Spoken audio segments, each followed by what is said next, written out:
Halo teman-teman Wijaya Trading, pastikan kalian sudah subscribe channel ini sebelum menonton videonya. Jangan lupa like, komen, dan share video ini jika bermanfaat. Keuntungan dan kerugian. Biasa ini dengan risk dan reward ratio mesti. Biasa dengan RR. Risk dan reward ratio namanya. Jadi perbandingan antara untung dan rugi. Nah, RR ini biasanya 1:2, 1:1, 1:3. Artinya ketika kita menempatkan ruginya 100, maka ini 100. Kalau 1:1. Kalau ini 100, maka ini 200. Ini 100, ini 300. Ini loss, ini profit.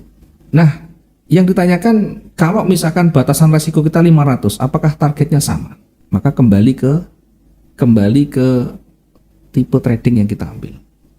Kalau kita menggunakan scalping, kita menggunakan day trading, ya boleh saja kita menggunakan risk and reward ratio 1:1, atau kita juga menyesuaikan. Artinya begini, bukan saat kita entry kita batasi dengan SL dan TP 500-500, tetapi berapa kali kita transaksi, dari plus dan minus itu risk dan reward ratio yang bagus memang harus 1:1 lebih. 1:1 lebih, itu berarti kita untung. Jadi penerapannya tidak harus saat kita entry kasih TP, kasih SL, kasih TP, kasih SL. Nanti kalau yang kita lakukan selalu stop loss yang kena, maka kita bisa drop duluan. Nah, bagaimana caranya? Ya, nanti kita banyak bisa menerapkan dengan berbagai risk manajemennya. Apakah ini tidak bisa? Boleh saja, silahkan. Tapi saran saya kalau menggunakan scalping, day trading, kita gunakan 1:1. Artinya perbandingan ini sebenarnya untuk menyeimbangkan ya. Walaupun pada dasarnya kalau kita trading itu tidak bisa dibatasi dengan RR 1:1. Karena kondisi pasar terkadang membuat kita harus mengambil keputusan yang lain. Saya sendiri, saya tidak pernah menggunakan, bukan tidak pernah ya, jarang menggunakan stop loss dan take profit. Lah kok bisa begitu? Ya nanti dulu, karena kita banyak menggunakan scalping. Dan scalping yang saya lakukan, saya monitor sampai selesai. Scalping ini tidak bisa sampai jam-jaman, sampai berjam-jam, jarang sekali ya. Paling 1 jam, 2 jam. Artinya kita pastikan dalam satu candle itu selesai. Satu candle, 1 jam itu selesai. Ya ada kalanya lebih dari 1 jam. Tapi secara umum kita bisa exit dengan lebih cepat.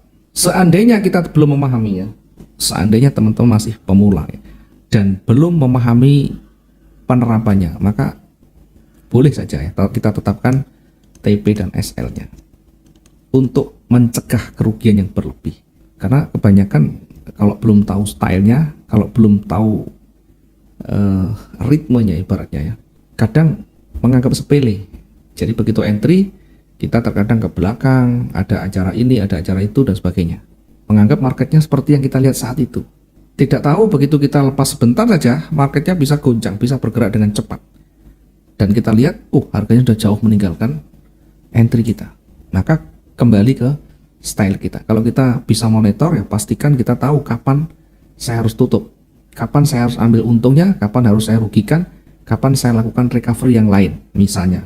Sehingga trading itu betul-betul menjadi seni. Trading itu menjadi seni. Seni apa? Seni manajemen resiko.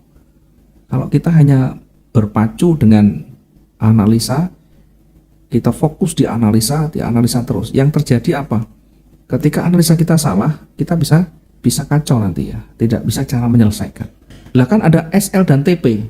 Kalau 3 kali kena SL, sudah mental kita nanti bisa betul-betul akan jatuh.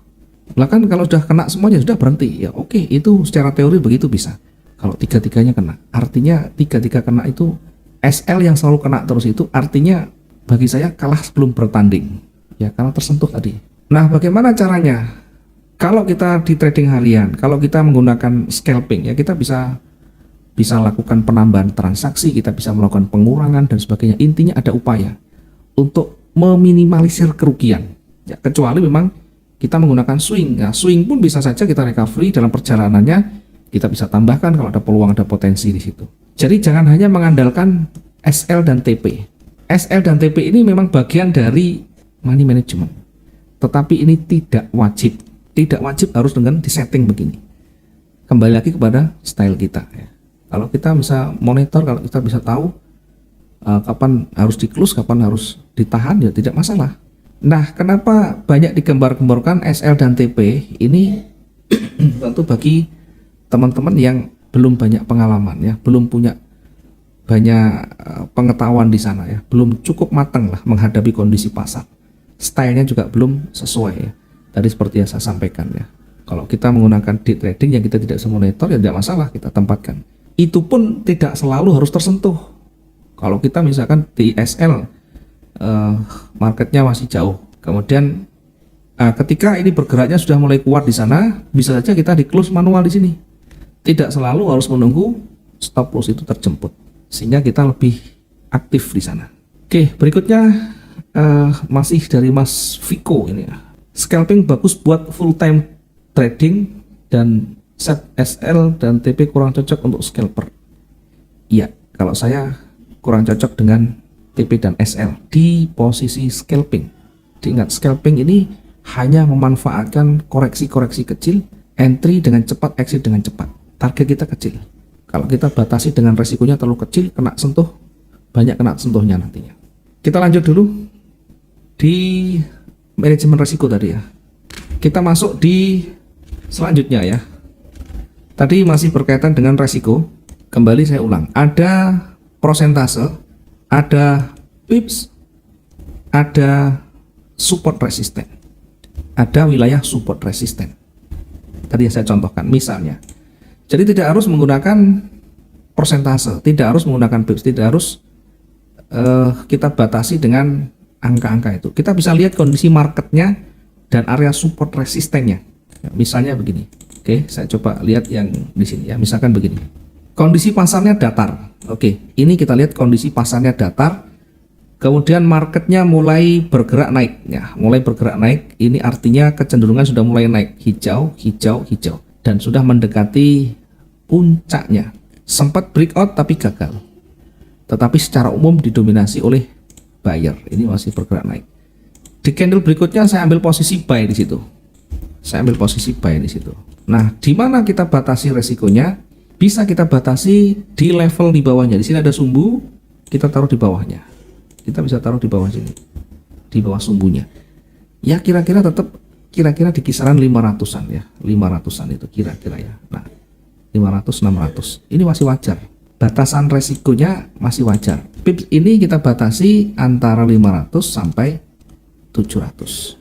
SNR support resisten terdekat ini juga berkisar di antara ini nanti. Tetapi kita lebih menekankan pada area level psikologisnya atau support resistennya di situ. Kita bisa tentukan seperti itu ya.